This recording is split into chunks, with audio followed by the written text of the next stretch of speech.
你會唔會有個習慣一年至少見一次工呢？唔會喎，好多人會覺得你一年見一次工，咁我一年轉一次工，我條 CV 咪唔靚。但係其實呢，你見工呢唔代表你要轉工，但係你要知道自己喺市場嘅價值係乜嘢，因為通常公司加俾你人工係冇市場加俾你人工咁多嘅，因為咧你增值嘅速度通常都會快過公司擴張嘅速度。我可能一年喺公司可以加到一兩千蚊嘅人工，但係我轉一個公司嘅話咧，佢可以起碼係5、6千起跳。你有冇試過攞住其他 offer 同你公司傾人工嘅增幅？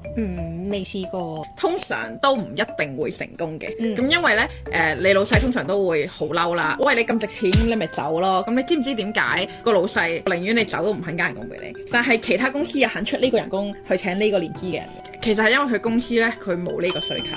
咁可能佢上年請你嘅時候，你係一個 junior 啦，再做咗年之後，你已經有個 senior 嘅能力。但係其實呢，公司喺而家呢係冇一個 senior 需求。喺呢個情況下，你就可能要考慮需要轉工啦，因為你唔係呢個 post 嘅能力。但係呢，呢間公司就淨係需要你做呢個 post 嘅嘢。呢個就係點解你要一年見一次工啦。